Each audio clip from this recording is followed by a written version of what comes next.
यहाँ पर भीष्म पितामह के पास पांडव गए। पांडव जिस समय भीष्म पितामह के पास गए,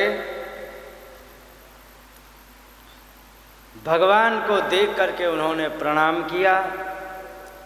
प्रणाम करने के पश्चात पांडवों की तरफ देख करके उन्हें दया ऐसी आ रही थी, पुरानी बातें याद आ रही थी।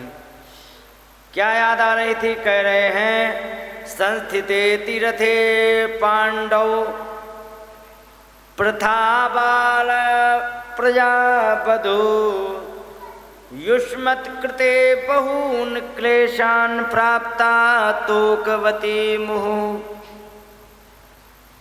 कहने लगे कि जिस समय तुम्हारे पिताजी का स्वर्गवास हो गया था, तुम 5 बच्चे थे और माता तुम्हें 5 बच्चों को पालने में, एक बच्चा माँ बाप से तो पाला नहीं जाता है और माता को अकेले तुम्हें पालना पड़ा। तो युष्मत् कृते बहून् क्लेशान्, आप सारे 5 भाइयों के कारण माता ने बहुत से कष्ट उठाए, क्योंकि प्राप्ता तोकवती मुहु। तोक माने छोटे छोटे, जैसे बच्चे हैं ना, ये 2 बैठे, इतने बड़े बड़े बच्चों को तोक कहते हैं, ठीक है। तो ऐसे तोकवती माने छोटे छोटे बच्चों वाली थी तुम्हारी माता। इतना कष्ट सहा, क्योंकि छोटे छोटे बच्चे कमा नहीं सकते हैं, कुछ कर नहीं सकते, तो इनका जो कुछ है सारा का सारा भार माता पर था तुम्हारी। लेकिन क्या किया जाए, कुछ किसी का इस पर जोर है ही नहीं, क्योंकि सर्वम काल कृतम मन्ये।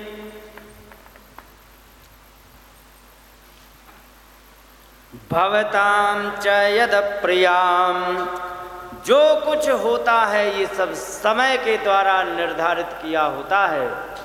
ध्यान रखो, आपके पास खुशी आ रही है, आपके पास दुख आ रहा है, आपके पास परेशानी आ रही है, आपके पास बहुत धन आ रहा है, आप बहुत बढ़िया हो, ये सब का सब समय के द्वारा निर्धारित किया होता है। मनुष्य के पुरुषार्थ का कुछ भी नहीं होता है, ध्यान रखो। इस प्रकार से यहाँ पर उन्होंने समझाया।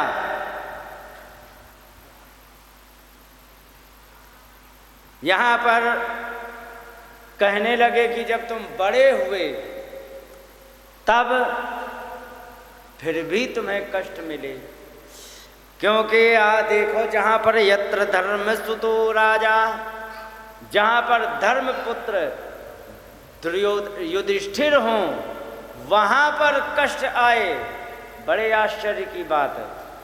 गदा पाणिर्वृकोदरः, जहाँ पर भीम जैसे गदाधारी हों और भीम जैसे गदाधारी हो करके भी यदि कष्ट उठाना पड़े, बड़े कष्ट की बात है। भीम इतने बलवान थे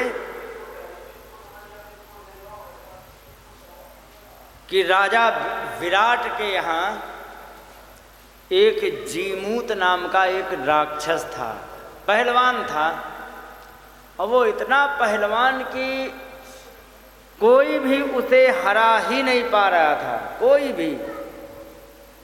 और जिसको कोई नहीं हरा पाता है ना, राजा को डर लगने लग जाता है, कहीं ऐसा ना हो कि हमारे ऊपर सीधा पड़ जाए और हरा ना पाए तो हमारे ही राज को ले जाए, तो उसे डर लगने लग जाता है।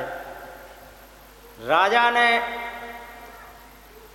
घोषणा कर दी, राजा ने कहा कि जो भी इनको हरा देगा उसको मुँह मांगा पुरस्कार दिया जाएगा। मुँह मांगा पुरस्कार देने की जिस समय बात भीम ने सुनी, और ये थे उस समय छिपे हुए वेश में, और छिपे हुए वेश में भीम थे, रसोइया बने थे, नकुल सहदेव घुड़साल में काम कर रहे थे, अर्जुन बृहंडला बन करके नृत्य सिखा रहे थे उत्तरा को, और युधिष्ठिर कंक बन करके रहते थे, जो पासे वगैरह उनका मनोरंजन का मतलब टाइम पास साधन बनाया था। युधिष्ठिर जी को कंक नाम था उनका, तो उन्होंने जा कर के रसोइया के रूप में जानते थे। उन्होंने कहा महाराज आपकी यदि आज्ञा हो जाए तो हमें एक बार इससे हाथ मिला लेने दो। उन्होंने कहा कि नहीं, तुम्हारा भोजन बनाने का काम है, पहलवानों का काम नहीं है, ये बड़ा खतरनाक है, इसको जब जीता ना जाए तो मार देने में इसको कोई परेशानी नहीं होती है, हत्या भी कर सकता है, इसलिए हम तुम्हारी जान को खतरे में नहीं डाल सकते। भीम ने 2-3 बार निवेदन किया, भगवान मान जाओ और महाराज मान जाओ। उन्होंने कहा कि जब तुम अपनी ही जान गंवाना चाहते हो तब जाओ, हम कुछ नहीं करें, लड़ो जाके। कहे कि महाराज हम लड़ेंगे अवश्य, लेकिन हमारी एक शर्त है। कहे कि क्या? कहे कि जो आप इनाम देंगे ना वो हमें कुश्ती लड़ने के पहले देंगे तो हम जीत जाएंगे। उन्होंने कहा ऐसा क्या है जो कि हम कुश्ती लड़ने के पहले दे तो जीत जाएंगे? क्योंकि जी पक्की बात जीत जाएंगे, लेकिन शर्त ये है कि इनाम आपका मुझे कुश्ती लड़ने के पहले चाहिए। राजा बड़े आश्चर्यचकित। उन्होंने कहा कि ठीक है, अच्छा छोड़ो जाने दो, ये बता तुम्हें इनाम में चाहिए क्या है? क्योंकि कुछ नहीं महाराज, बस एक समय का पेट भर के भोजन करा दो बस। राजा ने कहा कि तुम रसोइया हो करके भी भूखे रहते हो, वो भी हमारे राज्य में? कह कि रहते हैं नहीं रहते वो छोड़ो, वो तो हमारा समय है। उन्होंने कहा कि चलो ठीक है, कोई बात नहीं, फिलहाल अभी तो युद्ध की बात, मल्ल युद्ध की बात करते हैं। ये बताओ कितना भोजन आपको लगेगा खाने के लिए? उन्होंने कहा कि बस थोड़ा सा हल्का फुल्का, क्योंकि फिर भी मात्र 200 रसोइया जितना भोजन बना देंगे वो हमारा एक टाइम का। राजा ने कहा कि ठीक, तुम्हारे लिए 200 रसोइयों से भोजन सामग्री तैयार की जाएगी। और कराई और अच्छी तरह खिलाया पिलाया, और उन्होंने अपनी थोड़ी कसरत करके और जाके अखाड़े में जीमूत नाम के पहलवान को पकड़ा, वैसे से घुमा करके और एक बार पटक दिया तो वहीं उसकी लीला समाप्त हो गई। बोलिए वृंदावन बिहारी लाल की जय। ऐसे थे भीम, समझ रहे हो? ऐसे भीम थे और वे दास बन के रह रहे थे। चाहते तो एक क्षण में राजा विराट को जीत लेते, लेकिन नहीं। भारत की और धर्मात्मा की प्रकृति यही होती है कि तुम अपना खा रहे हो ठीक है, यदि हम भी तुम्हारे यहाँ पहुँच गए तो खा पी लेंगे वो ठीक है, हम तुम्हारे छीनेंगे नहीं। ये प्रकृति है, आज भी है। वर्तमान में बहुत से युद्ध हुए हैं, लेकिन भारत की ऐसी प्रकृति है कि उस क्षेत्र को अपना नहीं बनाया है, सहायता के रूप में किया है। इस प्रकार से वहाँ पर जब देखा ऐसा पराक्रम, तो कह रहे हैं कि गदा पाणिर्वृकोदरः, जहाँ पर इतने विशाल पराक्रम वाले भीम थे वहाँ पर तुम्हें कष्ट मिला। दूसरी बात, कृष्णोस्त्री गांडीवम चापम, जहाँ अर्जुन जैसे धनुर्धारी हों, जिनको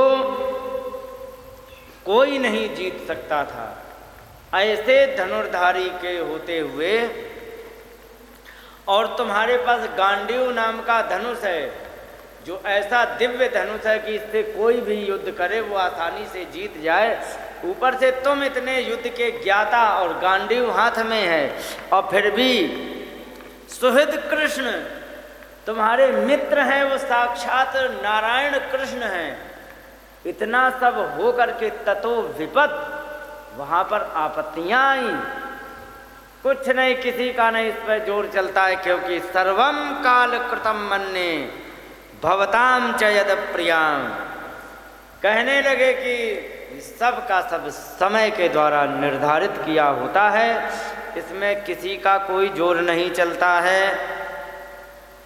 इसके बाद यहाँ पर भगवान की तरफ देखा, कहने लगे ये बताओ तुम्हारे पास ये जो कृष्ण हैं, जो मित्र हैं, इनको तुम क्या समझते हो, ये कौन है? उन्होंने कहा क्या बताया, ये हमारे मामा के लड़के हैं। कहने लगे जिनको तुम मामा के लड़का समझ रहे हो,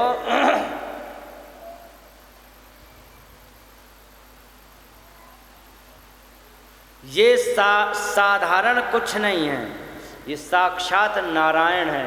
कहने लगे यम मन्यसे मातुलेयम प्रियम मित्रम सुहृत्तमम।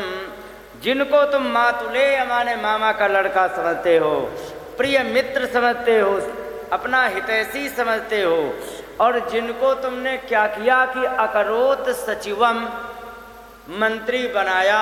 अच्छा ये बताओ, राजा बड़ा होता कि मंत्री? राजा। अब बनाया है भगवान को मंत्री, तो मतलब अपने से छोटा ही बनाया ना। और सचिव बनाया, ये छोड़ दो, और कई की दूत बनाया तुमने। दूत को कभी भी उचित सम्मान नहीं मिलता है। राजा के यहाँ जा कर के जिस समय दूत पहुँचता था, तो वहाँ गेस्ट हाउस उसके लिए दूत अलग बनाया जाता था, दूतावास, तो वहाँ दूत लोग जाया करते थे। तो उनको तुमने दूत बनाया तुमने, जहाँ पर उचित सम्मान भी नहीं प्राप्त हो पाया। और इसके बाद सौहृदादथ सारथिम, तुमने अपना मित्र बनाया। और मित्रता की समस्या ये होती है कि इसमें किसी भी संबंध का कोई भी प्रभाव होता नहीं है। मित्र चाहे बड़ा हो चाहे छोटा, जो इच्छा हो सो कह दो भैया मित्र हैं, कोई बात नहीं, तुमने खूब हंसी मजाक की, कोई बात नहीं। लेकिन इनको तुमने सारथी बनाया। सारथी की क्या समस्या होती है मालूम है? क्योंकि जिस समय बाण चलाता है व्यक्ति, तो दोनों हाथ उपयोग में आ जाते हैं। एक से धनुष पकड़ेगा, दूसरे से निकाल बाण चलाएगा। अब उसको लेफ्ट राइट रथ को मुड़वाना है सारथी के द्वारा, तो कैसे इशारा करेगा? तो वो पैर से इशारा करता था। कोई भी जो सारथी होता था ना, सारथी को पैर से इशारा किया जाता था। इधर पैर मारा तो इधर हो जाना, इधर पैर मारा इधर हो जाना, और जब कुछ नहीं तो सीधे चलते रहो। तो ये होता था, क्योंकि वहाँ पूरा ध्यान सामने वाले योद्धा पे, पलक झपकते ही किसका बाण गर्दन को काट के चला जाए, इस चीज़ का भी ध्यान रखना है। और दाएं बाएं भी होना है, इसलिए पैर से इशारा करते थे। तुमने इन परमात्मा को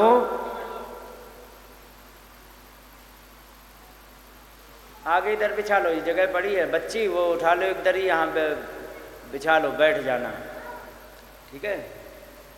यहाँ बहुत जगह पड़ी है, कोई बात नहीं, एक तो बिछ जाएगी, हो जाएगा। तो यहाँ पर उन्होंने कहा, कहने लगे कि तुमने इनको सारथी बनाया। जब उन्होंने इस प्रकार से कहा तो कहे कि तुम क्या जानो ये कौन है। और एक बात और बता दें कि इनको कोई वैसे ही जान नहीं पाता है, क्योंकि कौन कौन नहीं जान पाता, कहीं कोई नहीं जान पाता है।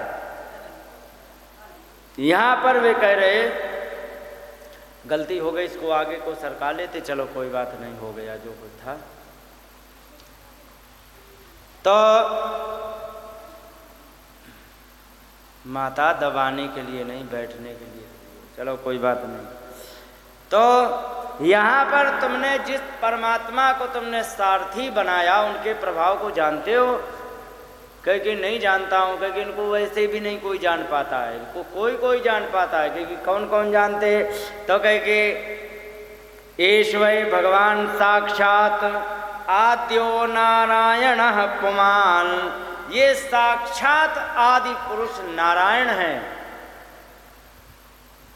मोहयन मायया लोकम गूढ़म गूढ़श्चरति विष्णुषु, ये सारे संसार को माया से मोहित करने के लिए छिपे हुए वेश में विचरण कर रहे हैं, लेकिन इनके प्रभाव को कोई जान नहीं पाता। यस्यानुभावम भगवान वेद गुह्यतमं शिवः, इनके प्रभाव को केवल शंकर भगवान जान पाते हैं। और कौन? कई देवर्षि नारद साक्षात भगवान कपिलो नृप। नारद जी जानते, कपिल महात्मा जानते हैं, तुम क्या समझोगे?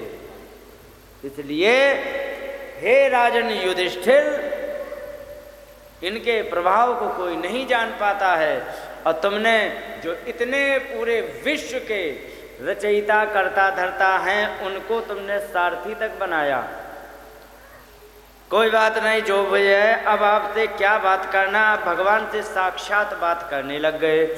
अब कहने लगे कि अब क्या हम इनको समझाएंगे, मेरा समय हो चुका है, अब मैं साक्षात आपसे बात करना चाहता हूँ। सदैव देवो भगवान प्रतीक्षताम कलेवरम यावत इदम हिनोम्यहम प्रसन्न हासारुणलोचनोल्लसन मुखाम्बुजो ध्यान पत चतुर्भुज। कहने लगे कि भगवान आप हमारे प्रतीक्षा अब करो। किस बात की? अब हमारे मरने की। कलेवरम, इस शरीर को, यावद इदम हिनोमि अहम, जब तक मैं ये शरीर ना छोड़ दूं तब तक आप भगवान प्रतीक्षा करो, माने यहीं रहो। भगवान ने कहा अच्छा रहना पड़ेगा, क्योंकि हाँ ठीक है भाई रहेंगे, आप अंतिम समय की इच्छा व्यक्त कर रहे हो। भगवान बैठ गए। उन्होंने कहा कि ऐसे नहीं रहना भगवान, रहो प्रसन्न चित्त, आपकी झांकी का दर्शन करते हुए जाना है मुझे। प्रसन्न हासारुण लोचनोल्लसन, प्रसन्न माने एकदम प्रसन्न हो, हास माने मुस्कुरान से, अरुण लोचन थोड़े थोड़े लाली लिए हुए आंखों को लेकर के जो बड़े शोभायमान हो रहे, ऐसे मुख को आप दर्शन कराते रहें। इसके बाद यहाँ पर युधिष्ठिर ने देखा कि अब ये तो जाने वाले हैं, ये तो पूरी तैयारी में है, भगवान के दर्शन के बाद ये जाने की योजना बना रहे हैं। तो तुरंत पैर पकड़ लिए युधिष्ठिर ने और उन्होंने कहा भगवान हमें कुछ ज्ञान दिए जाओ। तब यहाँ पर भीष्म पितामह ने युधिष्ठिर को 52 दिन तक ज्ञान दिया था। भागवत में वर्णन नहीं है, महाभारत में है।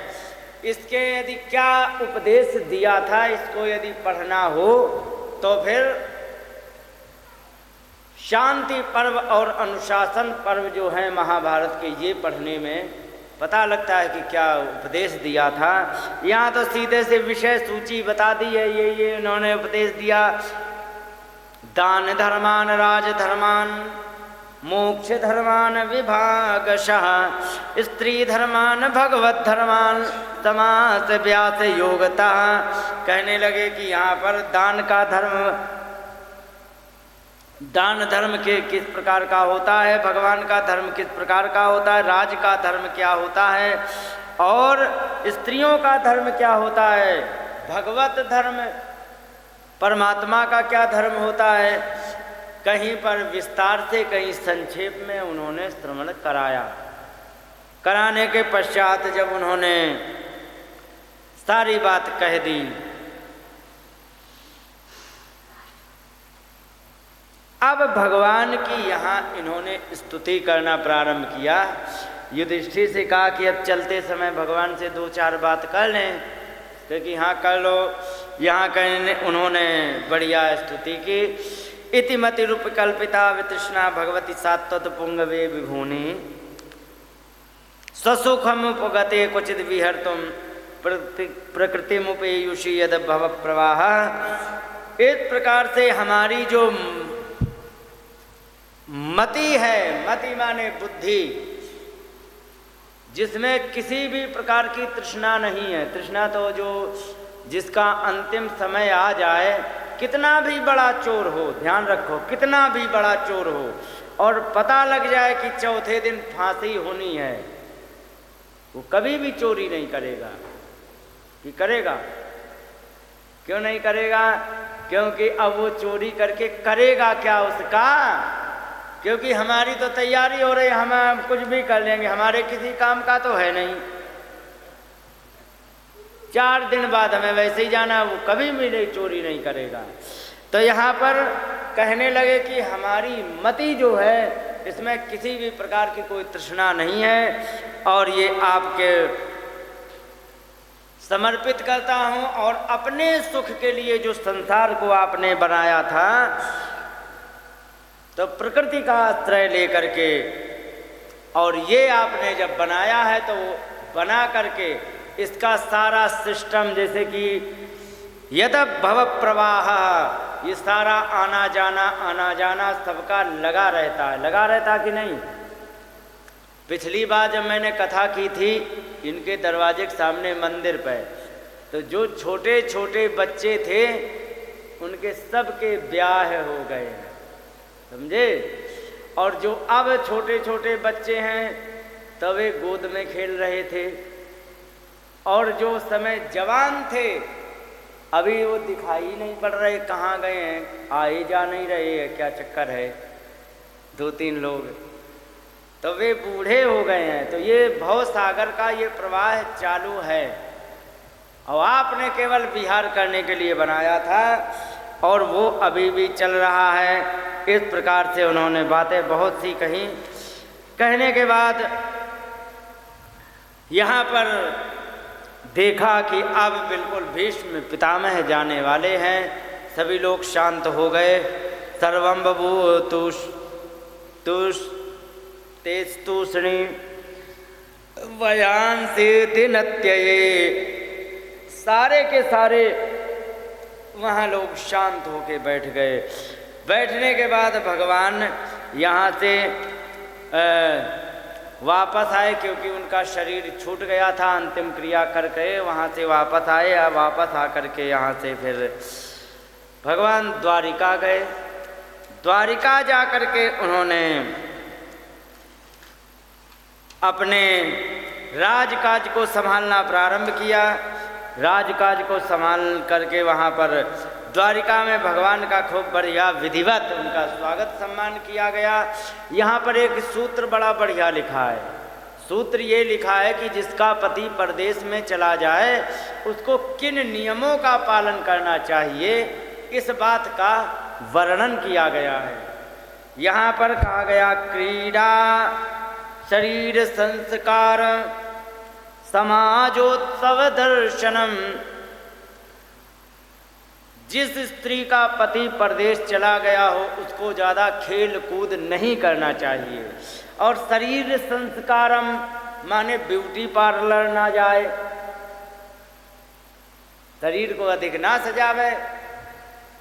समाजोत्सव दर्शनम, समाज के जो उत्सव होते हैं उनका भी दर्शन ना करे।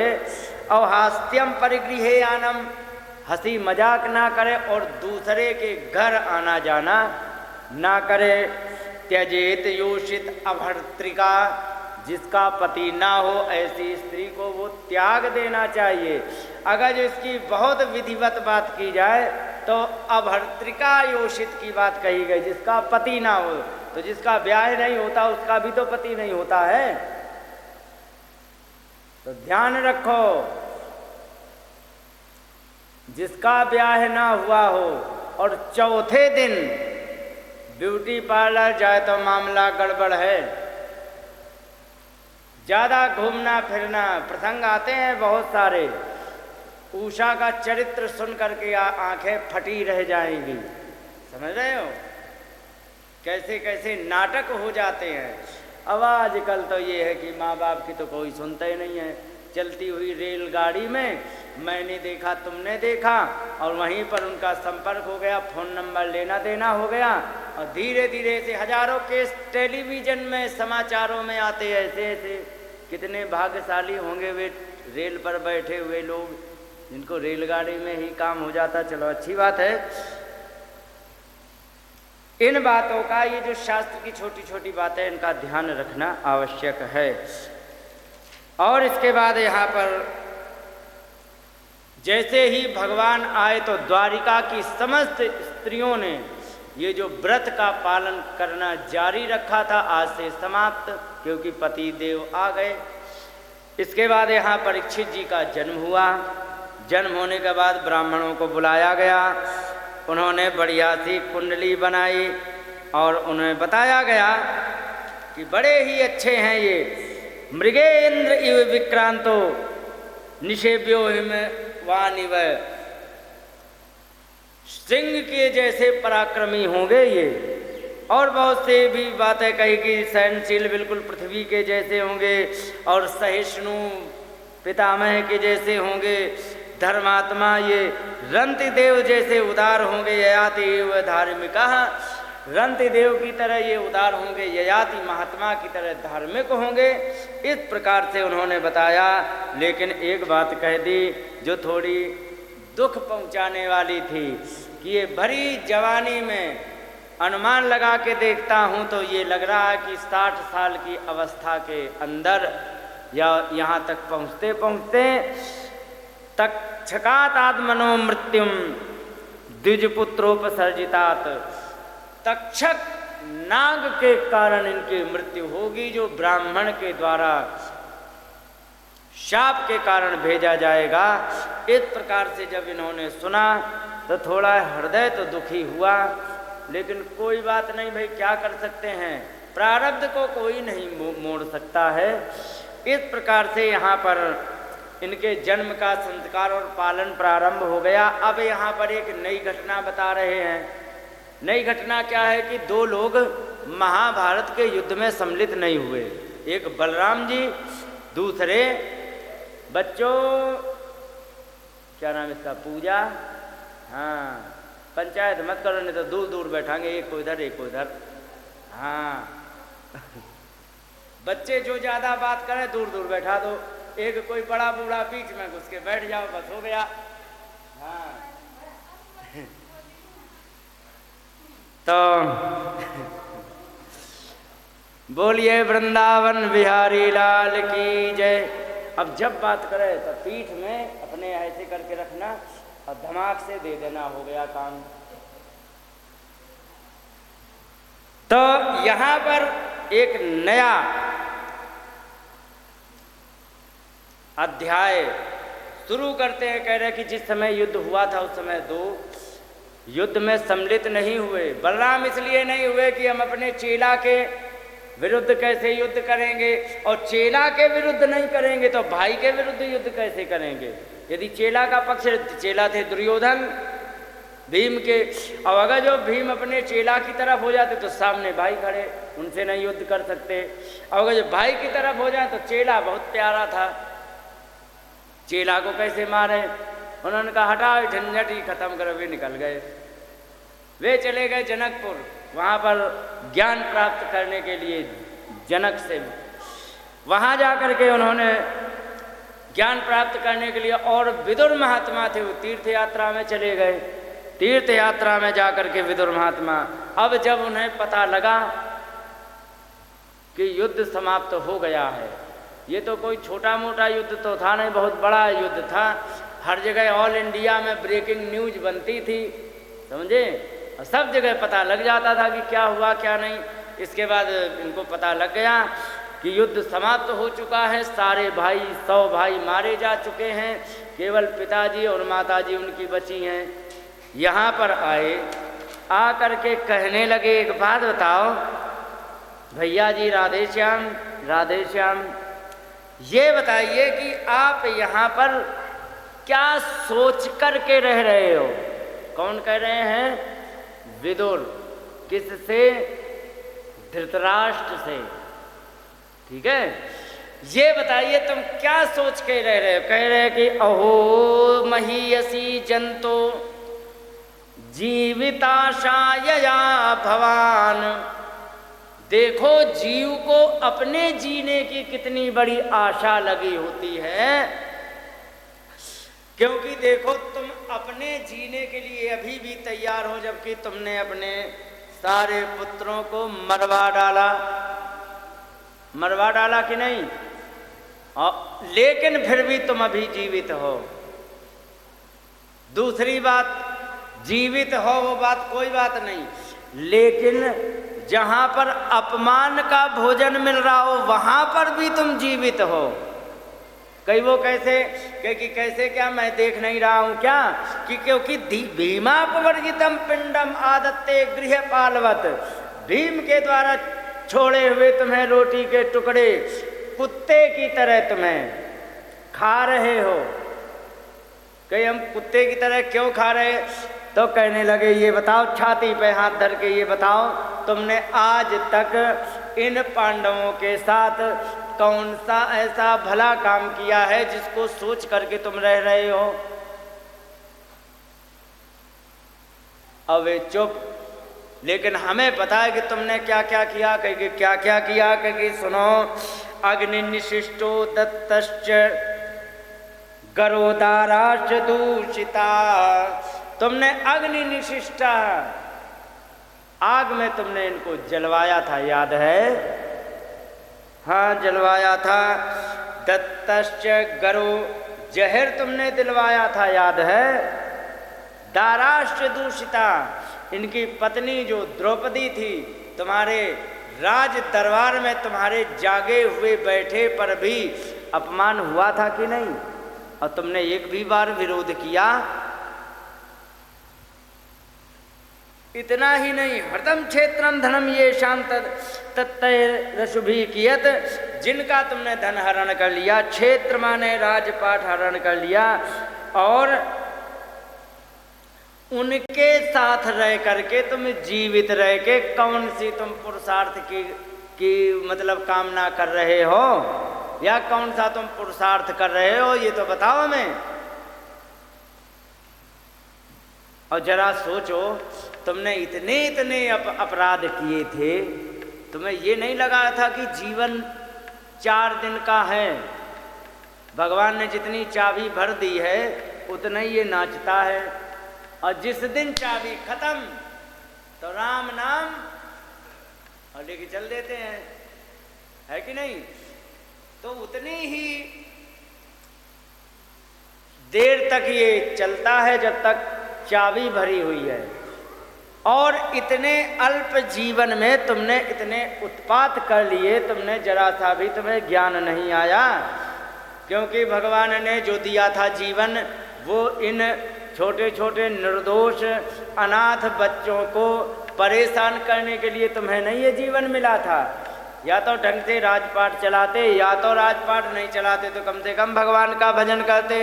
इसलिए आपको ये जीवन एक निश्चित समय पर के लिए मिला था।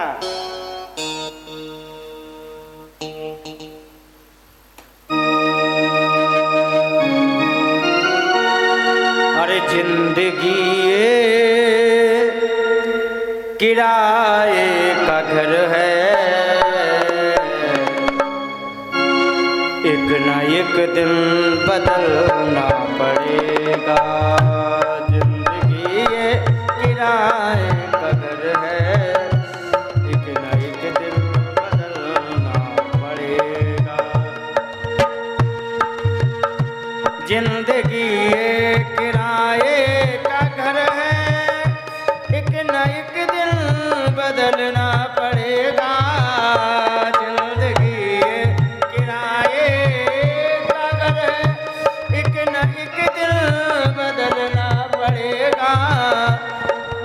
जब तुमको आवाज देगी, मौत जब तुमको आवाज देगी, घर से बाहर निकलना पड़ेगा।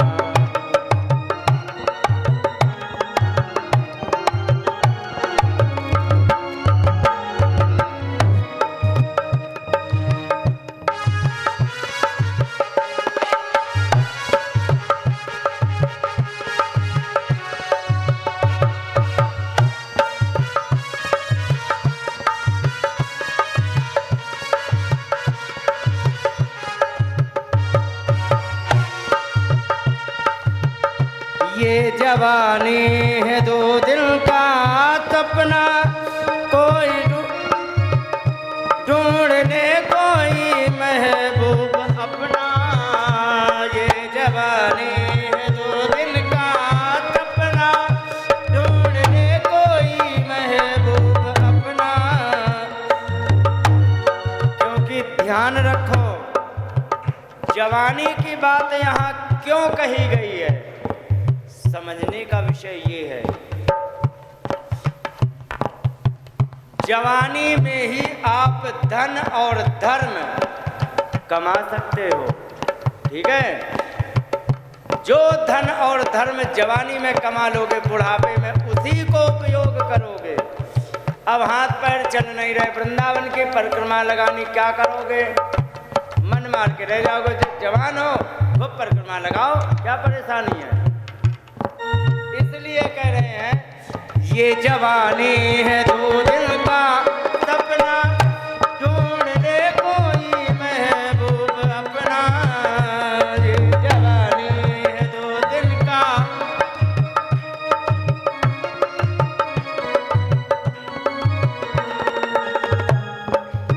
क्योंकि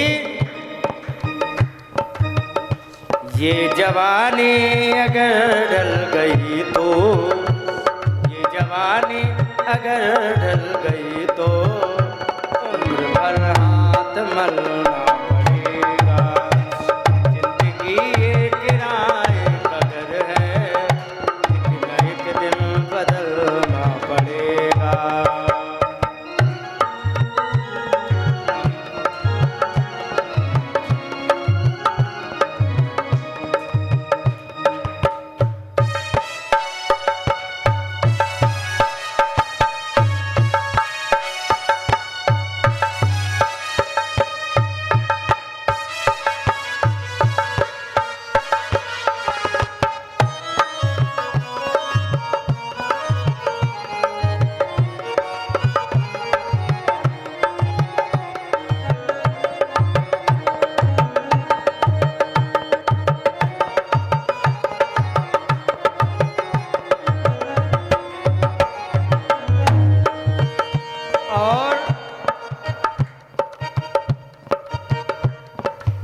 ये जो जवानी होती है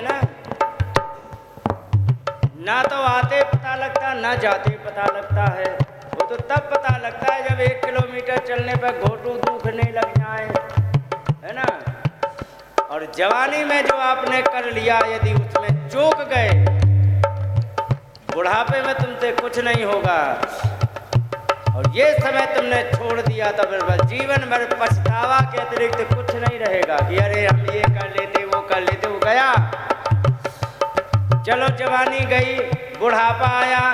बुढ़ापे में अब तुम क्या हो, क्या है? राख मिट्टी है, हम कुछ नहीं है, बाद मरने के होता यही है। राख मिट्टी है, हम कुछ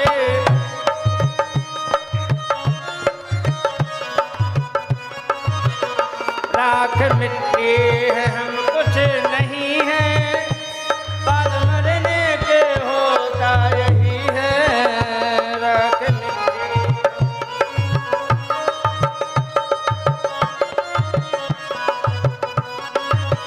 और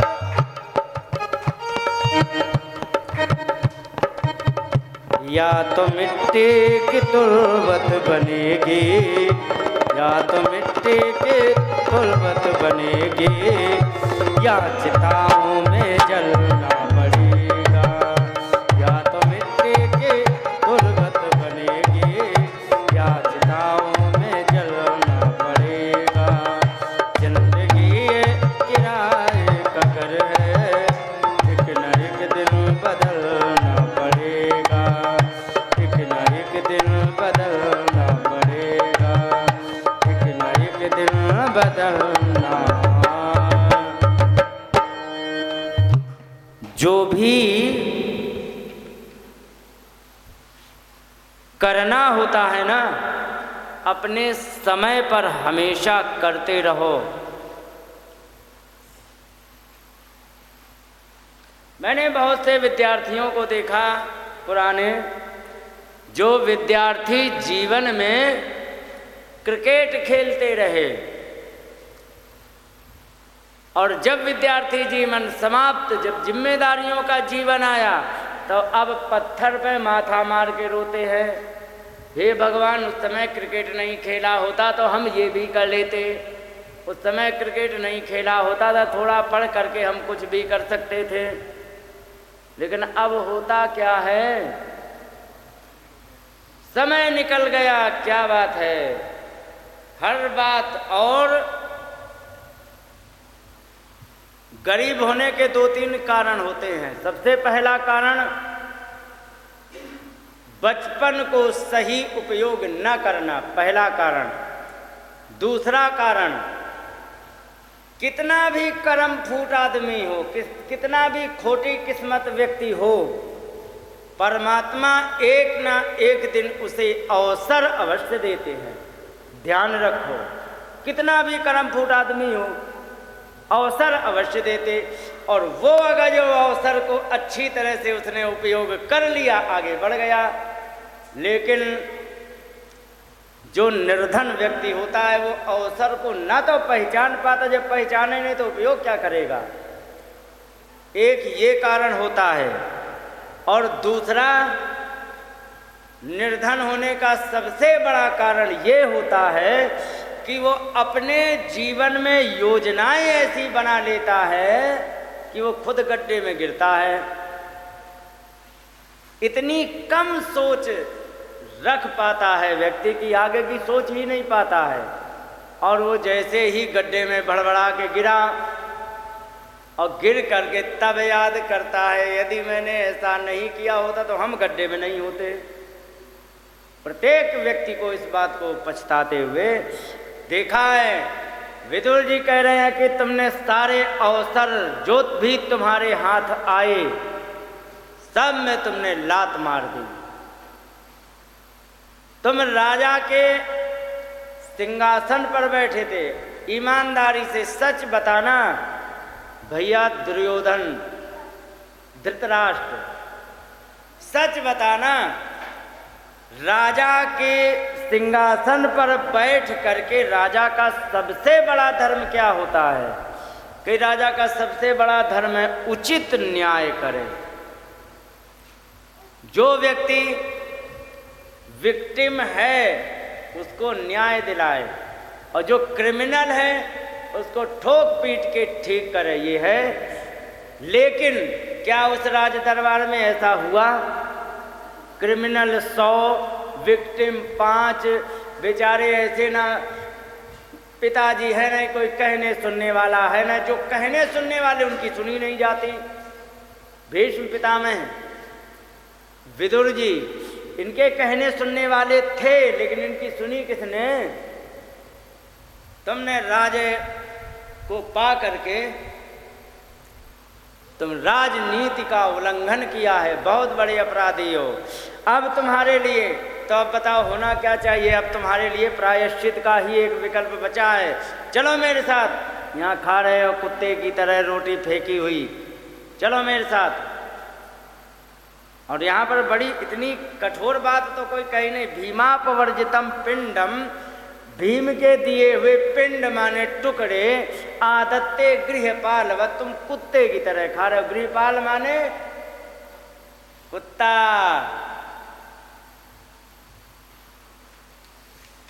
फिर उन्होंने ले जा करके वहां पर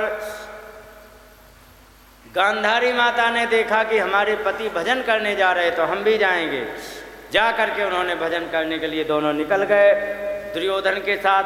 अब यहाँ सवेरे जगे युधिष्ठिर, और युधिष्ठिर जग के प्रणाम करने जाते थे। उनको प्रणाम करने गए तो ना तो वहाँ पर महाराज हैं ना वो तो माता जी हैं गांधारी, कोई मिले नहीं। उन्होंने ढूंढने का प्रयास किया, बहुत ढूंढा, मिले ही नहीं। फिर ये बड़े दुखी हो गए। तब तक नारद जी आ गए। नारद जी ने कहा चिंता मत करो, जो कुछ हुआ बहुत अच्छा हुआ है, वे अपने जीवन का कल्याण करने के लिए गए हैं, आप चिंता मत करो। इसके बाद उन्होंने अपना राज्य का पालन प्रारंभ कर दिया। यह राज्य का पालन प्रारंभ करने के पश्चात अपना धीरे धीरे करते रहे, करते करते यहाँ पर एक बार क्या हुआ कि अर्जुन गए द्वारिका। द्वारिका जाकर के अर्जुन वहाँ पर रुके कुछ दिन, और उसी समय भगवान ने एक नई लीला प्रारंभ कर दी। कौन सी?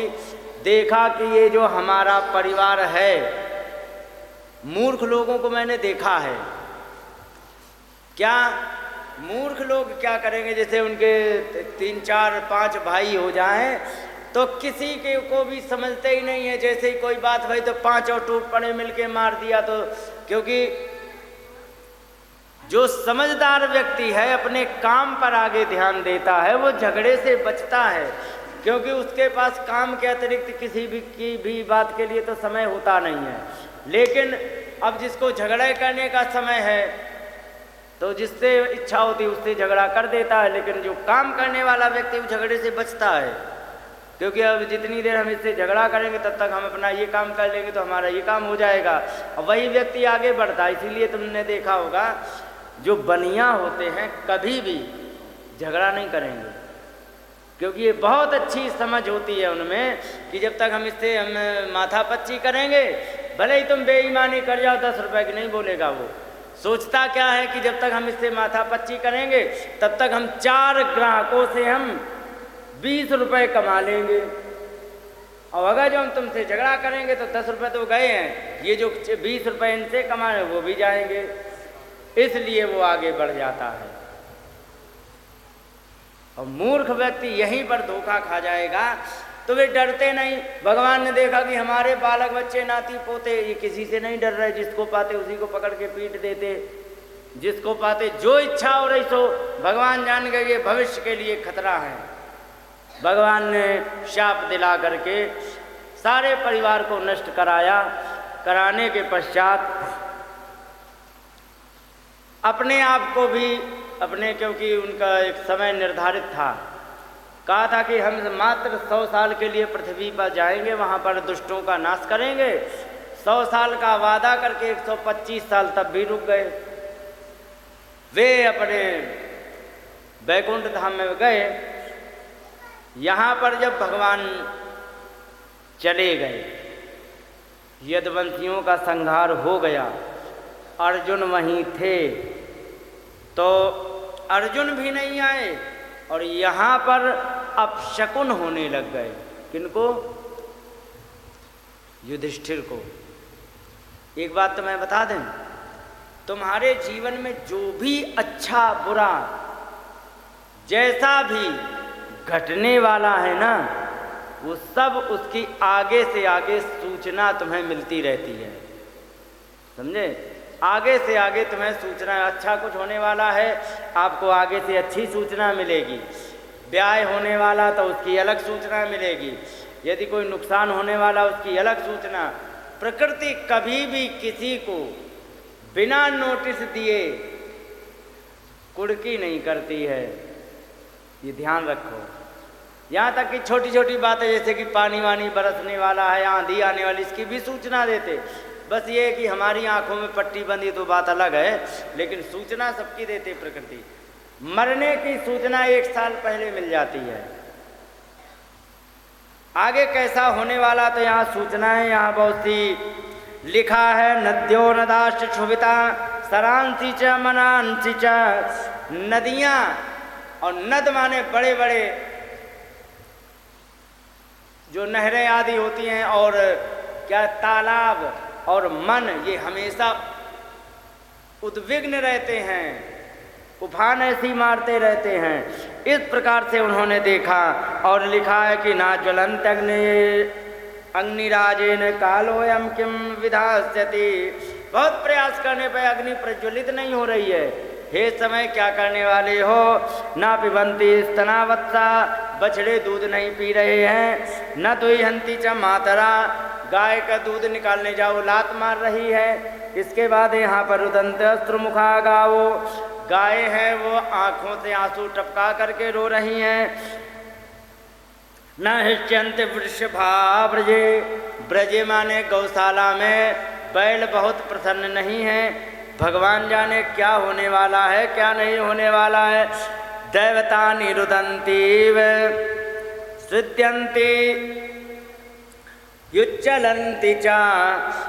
देवताओं का दर्शन करो तो ऐसा लगता है जैसे कि वे बैठे बैठे रो रहे हों। इस प्रकार से उन्होंने देखा। इमे जनपदा ग्रामा पुराद्या नागरासमा कहने लगे कि जहाँ पर देखा जाए वहाँ पर, गांव में शहरों में कहीं भी चले जाओ, सब स्त्रीहीन आनंद रहित लोग रह रहे हैं। क्या बात है। तब तक अर्जुन आ गए अर्जुन। तो उन्होंने कहा क्या बात है भैया, आप रो क्यों रहे हो द्वारिका से आने पर। कहने लगे कि क्या बताया जाए, जिन परमात्मा की कृपा से इतनी भयंकर भयंकर कठिनाइयों में घिरने के पश्चात भी हम पांचों के नाखून नहीं टूटे, आज वही परमात्मा। यहाँ पर तो भगवान की लीलाओं का बहुत लंबा वर्णन किया गया है। इतना लंबा वर्णन करके अर्जुन ने सुनाया है कि अगर पूरी बात पूरे 2 अध्याय कह दिए जाएं तो पूरी भगवान के कृष्ण की लीलाएं पूरी हो जाए। यहाँ पर उन्होंने कहा कि वे परमात्मा आज मुझे छोड़कर चले गए, तो पांचों पांडवों ने सोचा कि चलो अब तो पृथ्वी रहने योग्य नहीं बची है। उन्होंने जाकर के उत्तराखंड की यात्रा करके अपने जीवन का कल्याण किया। माता कुंती को जैसे ही पता लगा कि भगवान कृष्ण चले गए धराधाम को छोड़ के, उन्होंने तुरंत वहीं पर अपने प्राणों का त्याग कर दिया। और उन्होंने प्राणों का त्याग किया और कुंती माता साथ, द्रौपदी साथ चली गई। तो 6 लोगों ने अपने जीवन का कल्याण किया और यहाँ राजा बना दिया था परीक्षित जी को। कुछ बड़े हो चुके थे, परीक्षित जी को राजा बनाया तो अब बड़े धर्म पूर्वक राजा राजपाट अपना चलाने लग गए। एक दिन राजा परीक्षित घूम रहे थे और घूमते घूमते एक जगह उन्होंने बड़ा आश्चर्य देखा। आश्चर्य उन्होंने ये देखा कि एक शूद्र राजा का वेश धारण करके और उस बैल को मार रहा जिसकी 3 टांगें वैसे ही टूटी हैं, एक टांग पर जैसे तैसे संभल के खड़ा है और पास में गौ खड़ी हैं जो रो रही हैं। तो इस प्रकार से जब उन्होंने देखा तो उन्होंने कहा ये बता कस त्वम मच्छरणे लोके बलान बली, तो हमारे आश्रित रहने वालों को, तो इन निर्बलों को क्यों मार रहा है। इसके बाद का नरदेव शिवेशेण नटवत कर्मणा द्विजाः, कहने लगे कि तू राजा का वेश धारण किए है लेकिन राजा है नहीं, क्योंकि तू कोई और है।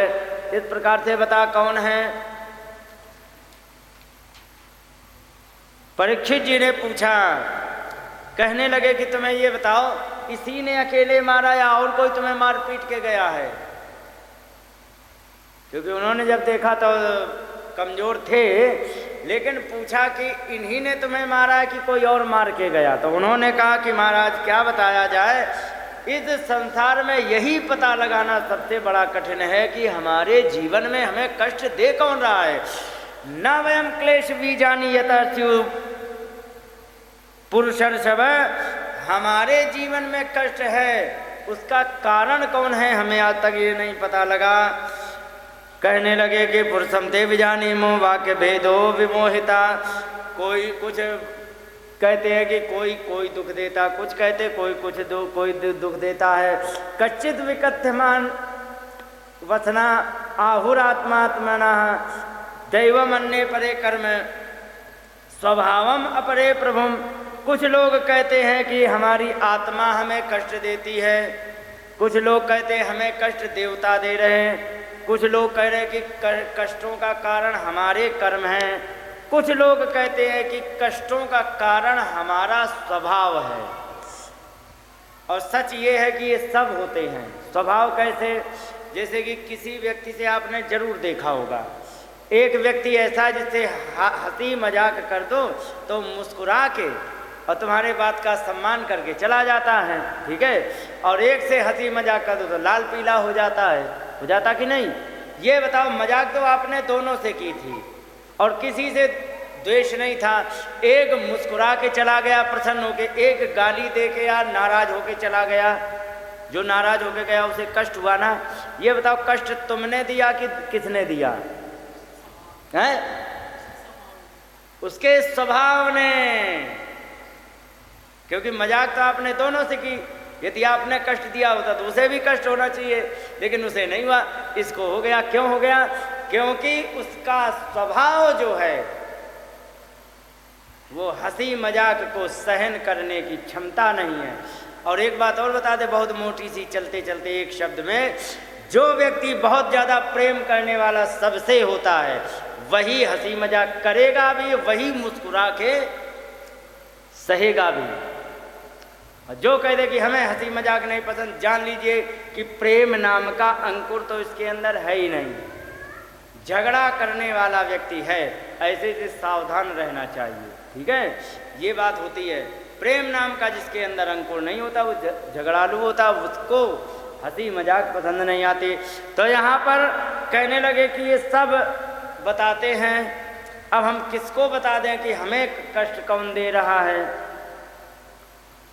राजा परीक्षित समझ गए कि मैं समझ गया, धर्म ब्रवीमीश धर्मज्ञो धर्मोसी वृष रूप धृक। मुझे पता लग गया कि आप साक्षात धर्मराज हो, जो बैल के रूप में हो। यद धर्म कृत स्थानम सूच कस्यापि तद भवेत। कहने लगे कि हमें पता लग गया है कि आप साक्षात धर्म हो, और धर्म होने के कारण आपने बैल का रूप धारण किया है। आप इसीलिए इस प्रकार की बात कर रहे हो कि हमें दुख देने वाला कौन है, क्योंकि सच यही है। कुछ लोग अपने अपने अलग अलग मत देते हैं, लेकिन कोई बात नहीं। अब जो मार रहे थे उससे जाके गुर्राए पड़े। कहने लगे अरे तुम कौन हो? कहने लगे कि क्या बताएं महाराज, अब मैं हूँ कलयुग, मेरा समय आ चुका है। परीक्षित जी ने डांट के कहा, ए सुनो, कलयुग हो चाहे कोई भी, मेरे राज्य के अंदर तुम्हें प्रवेश करने की आवश्यकता नहीं है। जहाँ पर मेरा राज्य न हो वहाँ चले जाओ तुम। उन्होंने कहा महाराज, पूरी त्रिलोकी पृथ्वी पर कहीं भी हम जाएंगे, सब जगह आपका राज है, तो हम ऐसे कहाँ जाए महाराज? ऐसे तो हम बेघर हो जाएंगे। रहना तो आप ही के यहाँ है। तो कहीं उन्होंने कहा सुनो, हम जहाँ जहाँ तुम्हें बताएं वहाँ रहना, उसी जगह बाजार लगाना, सब जगह बाजार तुम मत लगाना। तो अब ध्यान रखो कहाँ कहाँ पर कलयुग का निवास है, ठीक है। और ये मैं नहीं, भागवत कह रहे। यहाँ लिखा है द्यूतम पानम स्त्रिया सोना यत्रा धर्म चतुर्विधा। द्यूतम माने जहाँ पर जुआ खेला जाता हो, ठीक है, वहाँ पर कलयुग होता है।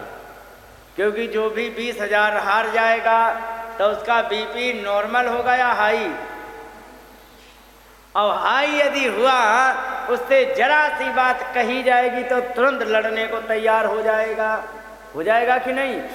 और जब हो जाएगा तो वहाँ गुत्थम गुत्थी होने कोई बड़ी बात नहीं होती है, कोई बात नहीं। घर में आया, एक बात बताओ, जिस घर की खून पसीने की कमाई को 20,000 रुपये, कुछ भी हजार, हम कहे 10 रुपये सही, और जुए में यदि कोई हार आए तो घर वाले आरती दीपक से करेंगे या डंडे से। कलयुग है, कलह होगी, पक्का होगा, कोई संदेह नहीं है। इसके बाद कहा कि पानम, पानम माने राधे राधे करना।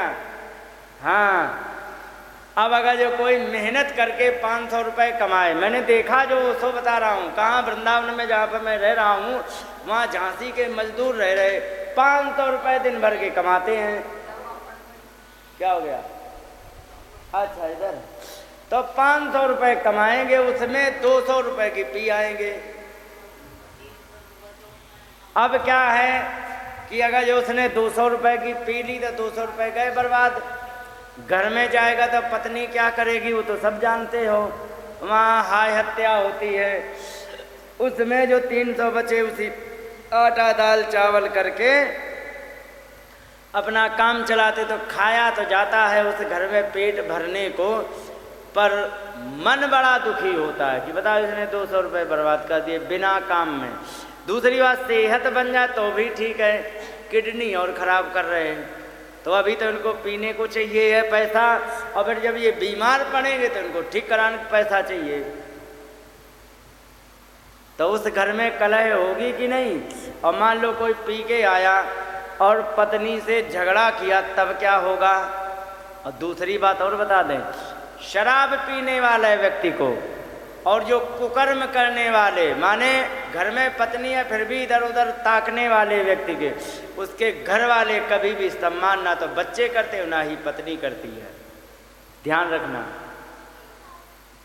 हाँ, गरीब हो, यदि कमा नहीं पाते हो, गरीब हो, पत्नी पूरा सम्मान देगी, बीमार हो पत्नी पूरा सम्मान देगी, लेकिन शराब पी रहे हो या गलत काम कर रहे हो पत्नी कभी सम्मान नहीं देगी। हाँ, सबके सामने दिखाने के लिए कर देगी हाँ पति देव है, लेकिन अंदर अंदर वो जलती रहती है। जिसने ऐसा कर रखा होगा वो सबको अनुभव होगा।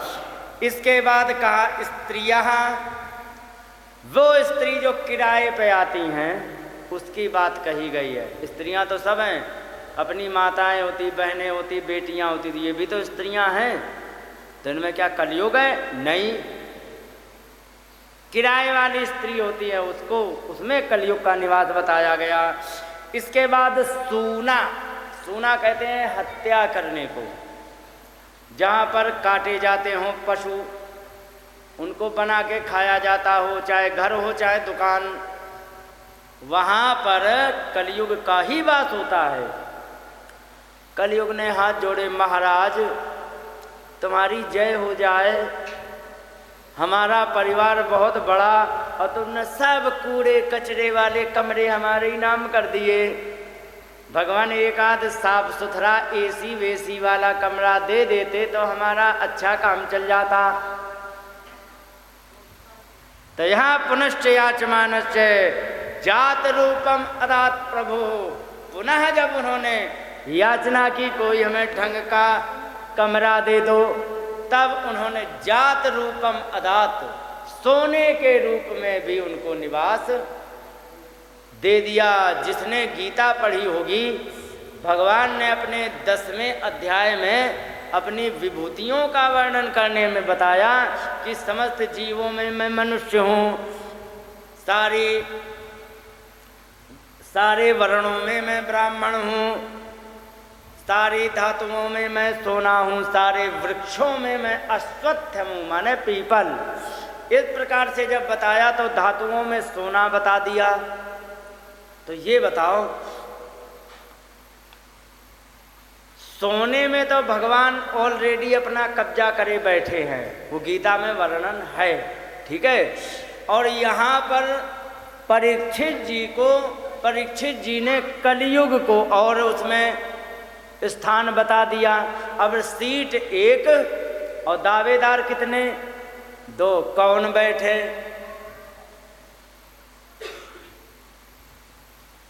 तो इसका बड़ा सरल और आसान उपाय, दोनों की प्रकृति देख लो, ठीक है। भगवान की प्रकृति है धर्म की और कलयुग की प्रकृति है अधर्म की।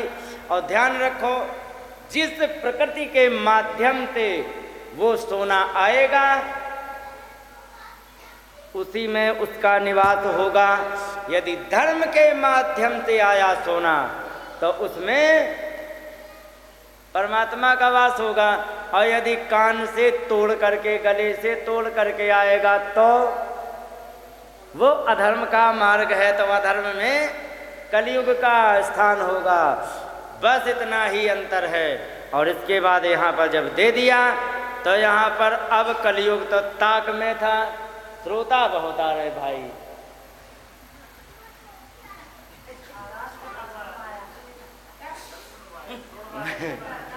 तो बोलिए वृंदावन बिहारी लाल की जय। 5 स्थान दे दिए कलयुग को। इसके बाद हुआ ये, कलयुग सोच ही रहा था कि कोई ना कोई हमें बिंदु मिले जो हम इनकी बुद्धि खराब करें। उनको एक बिंदु मिल गया कि सोने में भी निवास है। तो कलयुग ने सोचा कि अब तो हमें इनकी बुद्धि खराब करने का अवसर मिल गया, क्योंकि जिस समय जरासंध के पास भीम, अर्जुन और कृष्ण गए थे जीतने, उस समय 20,000 राजाओं को उसने बंद कर रखा था जरासंध ने, और सोच रहा था 21,000 होंगे तो वैसे ही एक तरफ से लाइन से सबकी बलि ले। भैया इतना धर्मात्मा था जरासंध। 21,000 राजाओं की गर्दन काट के बलि चढ़ाएगा, पता नहीं कौन सी देवी प्रसन्न होंगी उससे। इसके बाद उनको जैसे ही अन्याय अधर्म पूर्वक जीता, उन सब के मुकुट को इकट्ठे करके और किसी बढ़िया वाले सोनी को दे दिया कि सारे मुकुट के बदले में एक बहुत बढ़िया मुकुट बना के दो। उन्होंने बना के दे दिया, और जैसे ही भीम ने जीता तो वही मुकुट ला के अपने राजकोष में इकट्ठे कर लिया। एक दिन ये उलट पलट के देख रहे थे क्या क्या रखा, कैसे कैसे मुकुट हैं, और वो चमचमाता हुआ मुकुट बड़ा भारी इनको दिखाई पड़ा, बड़ा सुंदर था। उन्होंने धारण कर लिया। जैसे ही धारण किया कलयुग का प्रभाव उनके ऊपर आ गया। और कलयुग का जिस समय प्रभाव आता है मालूम है क्या होता है? बस छोटी छोटी 2-3 बातें। क्या? अनायास अकारण गुस्सा, ठीक है, बिना किसी कारण को गुस्सा आएगा, अच्छे काम में मन नहीं लगेगा, झगड़ा हो जाएगा तो एक की 4 गाली सुनाने का मन करेगा, ठीक है। कभी कभी ऐसा होता कि किसी ने कुछ कह रहा, अरे हटाओ छोड़ो कह लेने दो, बात खत्म। लेकिन एक टाइम वो आता है कि पता लगे 6 महीने बीत चुके हैं और उसी को याद करके आज गुस्सा आ रहा। 6 महीने बाद होता है कि नहीं? उस समय कुछ नहीं आया, आज गुस्सा आ रहा है। तो उस समय क्यों आ रहा? क्योंकि उस समय तुम्हारे ऊपर कलयुग का प्रभाव है, ये पहचान होती है। राजा ने मुकुट धारण कर लिया, परीक्षित जी ने, कलयुग का प्रभाव हो गया। ये शिकार करने गए तो एक जगह उन्होंने सोचा पानी पी लिया जाए। पानी पीने के चक्कर में आसपास देखा, कुछ दिखा नहीं तो एक कुटिया दिखी। उन्होंने सोची यहाँ कोई ना कोई है, पानी की व्यवस्था तो होगी। चले गए और जब वहाँ पर गए तो वहाँ पर महात्मा समाधि लगाए बैठे। उन्होंने कहा महाराज हमें जल पिलाओ, प्यास लगी है। और वे समाधि में, उन्हें पता ही नहीं। जब उन्होंने इस प्रकार से कहा तो चूंकि कलयुग का प्रभाव था, उस समय उनके बुद्धि में दोष उत्पन्न हो गया। क्या? समाधि लगाए हुए महात्मा में ढोंगी महात्मा दिखाई पड़ने लगे। और जब ढोंगी महात्मा दिखाई पड़ने लगे तो उन्होंने एक अपराध कर दिया। अपराध उन्होंने ये किया कि एक मरा हुआ सर्प ले करके डाला। उन्होंने सोची यदि ये ढोंग किए होगा अभी भड़बड़ा के भागेगा, लेकिन वो तो सच में समाधि में थे। उन्होंने मरा हुआ सर्प डाला, निकल लिए। किसी ने बताया उनके पुत्र को कि तुम्हारे पिताजी के साथ इतना बड़ा अन्याय हो गया, कोई मरा हुआ सर्प डाल गया। उन्होंने बिना सोचे बिना विचारे, बालक बुद्धि में यही तो होता है, कहते बालक बच्चे झगड़े ज़्यादा करते, क्यों करते? बिना सोचे विचारे आगे क्या होगा, पीछे क्या होगा, भविष्य में क्या असर पड़ेगा, उन्हें कोई मतलब नहीं। उन्हें जो करना है तो करना है। बालक बुद्धि आगे पीछे का हिसाब ना करते हुए उन्होंने कौशिक्यापपस्पृश्य वाग वज्रम विससर्जहा, बिना कुछ सोच विचार किए कौशिकी नदी का जल लेकर के और भयंकर वाणी का वज्र प्रहार कर दिया। कहने लगे इति लंघित मर्यादम तक्षकः सप्तमे हनि, जिसने इस प्रकार की मर्यादा का उल्लंघन किया है कि किसी समाधिष्ट महात्मा को मरा हुआ सर्प डाला है, जिसने इस मर्यादा का उल्लंघन किया है उसको आज के ठीक सप्तमें अहनि 7वें दिन तक्षक वो दाक्षस्मि कुलांगार चोदितो में ततद्रुहम, ऐसे विद्रोही को आज के ठीक 7वें दिन तक्षक डसेगा, उसी से उसकी मृत्यु हो जाएगी। इस प्रकार से उन्होंने साप दे दिया और जल्दी जल्दी वहाँ से गए। जा करके देखा पिताजी के गले में मरा हुआ सर्प पड़ा था। बेटा देख करके एकदम रोने लगा। पिताजी की समाधि खुल गई। क्या बात है लाला, क्यों रो रहे हो? उन्होंने कहा क्या बताया जाए पिताजी, आपके गले में कोई सर्प डाल गया तो उन्होंने ऐसे उठा करके फेंक दिया। किसी ने डाल दिया ठीक है, लेकिन तुमने कुछ कहा तो नहीं है? क्योंकि नहीं, हम ऐसे कैसे छोड़ सकते, हमारे पिताजी के साथ ऐसा हुआ, कैसे छोड़ दे? हमने शाप दे दिया, जाओ आज से ठीक 7वें दिन उसकी तक्षक नाग से मृत्यु होगी, मैंने शाप दे दिया। उन्हें बड़ा दुख हुआ। उन्होंने सोचा कोई बात नहीं, इतना धर्मात्मा राजा, जरा सी गलती हो गई है, इनको मृत्यु दंड नहीं देना चाहिए। अच्छा एक बात बताओ, तुम्हारे खेत में ककड़ी बोई है, ठीक है, और तुम्हारे खेत से कोई ककड़ी चुरा ले और तुमने पकड़ लिया, तो क्या उसके बदले में फांसी की मांग करोगी? बताओ, कोई नहीं करेगा। महात्मा कहते हैं कि बहुत छोटा सा अपराध था, मेरे गले में सर्प डाला था, हत्या नहीं की थी, और तुमने उसको मृत्युदंड दे दिया। तुमने बहुत बड़ा एक भविष्य का संकट मोल ले लिया, क्योंकि इतना धर्मात्मा राजा अब नहीं मिलेगा, क्योंकि कलयुग आ चुका है और कलयुग में इतना धर्मात्मा राजा अब नहीं मिलेगा। तुमने जो अपराध किया ये बहुत अनुचित अपराध किया है। यहाँ पर महात्मा के गले में मरा हुआ सर्प पड़ा है, उसकी कोई चिंता नहीं, लेकिन देश का हित होना चाहिए, राजा बड़ा धर्मात्मा है, ये महात्मा सोच रहे। यही होता है, संत लोग जो होते हैं ना, वो व्यक्तिगत समस्या को कभी नहीं लेते हैं, वो सार्वजनिक समस्या को लेते हैं। और यही होता है महात्माओं में, और यही काम होता है राजाओं में। रावण के पास जिस समय हनुमान जी गए तो पहले क्या हुआ कि पहले उनके पुत्र को मार डाला। किसने? हनुमान जी ने। तो वहाँ पर जा करके पूछा, क्यों रे, तू मुझे नहीं जानता है कि इधव श्रवण सुने नहीं मोही, देखई असंख्य सठ मोही, तू मुझे इतनी निडरता से देख रहा, क्या तूने मुझे सुना नहीं? दूसरी एक बात बता, मारे निश्चर के ही अपराधा, किस अपराध से तूने निश्चर मारे हैं? और जबकि मरा था लड़का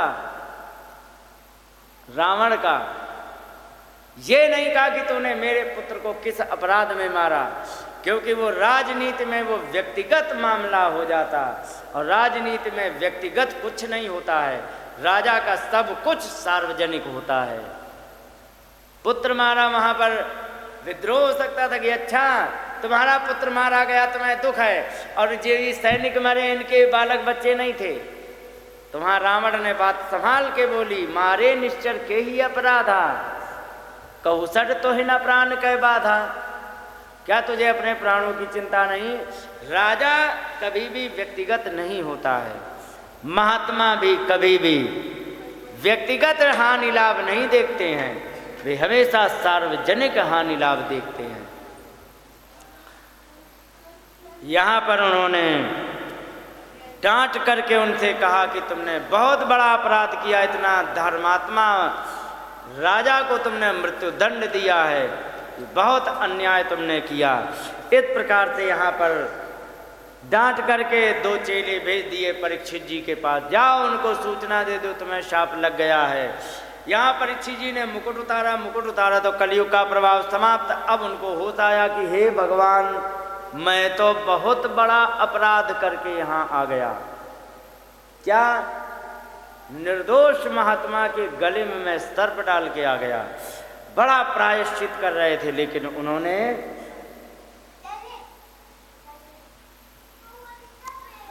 प्रायश्चित करते करते तब तक यहाँ पर शिष्य पहुँच गए। शिष्यों ने कहा, भगवान आपको, महाराज आपको शाप लग चुका है, आप अपने बचाव का कुछ उपाय करें। इस प्रकार से जब उन्होंने सुना कि मुझे शाप मिला है, तब उन्हें प्रसन्नता हुई। किसे? परीक्षित जी को, कि चलो मैंने जो अपराध किया तो किसी ना किसी ने मुझे दंड दे दिया। ये होता है धर्मात्मा की बात। अपराध करने के बाद यदि कोई दंड देता है तो धर्मात्मा व्यक्ति प्रसन्न होता है कि यदि ये दंड देगा तो हम इस अपराध से मुक्त हो जाएंगे, नहीं तो यहाँ दंड नहीं मिला तो वहाँ निश्चित मिलेगा, क्योंकि कर्म का लेख कभी भी टलता नहीं है, ध्यान रखो। इस प्रकार से जब उन्होंने सोचा कि चलो किसी ने मुझे दंडित किया, उन्होंने सारा राजपाट छोड़ के जन्मेजय को राजा बनाया, और बनाने के पश्चात सारा राजपाट छोड़ करके गंगा जी के किनारे बैठे। गंगा जी के किनारे बहुत सारे महात्मा आए, विचार विमर्श हो रहा, क्या होना चाहिए, 7 दिन है इनके पास, क्या करना चाहिए, महामृत्युंजय मंत्र जपें कि गायत्री जपें, क्या करें। आपस में विचार विमर्श चल ही रहा था। इतने में यहाँ पर तत्राभवत भगवान व्यास पुत्रो यदृच्छया कामटमानोनपेक्षा अलक्षलिंगो निजलाभ तुष्टो वृतश्च बालैरवधूत वेशा। तत्र वहाँ पर अभवत प्रकट हो गए भगवान व्यास पुत्र सुखदेव जी, और वहाँ पर आकर के यदृच्छया अपने इच्छा अनुसार विचरण करते थे, और संयोग बस वहीं पहुँच गए। पृथ्वी पर विचरण कर रहे थे, लेकिन थे बहुत बड़े ज्ञानी, लेकिन अदृच्छया अलक्ष्य लिंगो, जिनके वेश को कोई जान नहीं सकता है कि कितने बड़े महापुरुष हैं, जिनको कोई नहीं जान सकता, वे महात्मा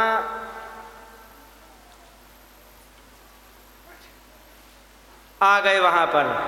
जब वहाँ पर आए, महात्माओं ने कहा सुनो, इनको बातों में मत उलझाना ज़्यादा, इनके सीधे सीधे ऐसी बात करना जो उसके उत्तर देने में रुक जाए, नहीं तो इनको उठ के भाग जाने में कोई रोक नहीं पाएगा, ये रुकते नहीं हैं। उन्होंने कहा ठीक है। तो यहाँ पर स्कंद समाप्त होने पर एक छोटा सा भजन, तत्पश्चात आगे की कथा प्रारंभ करेंगे।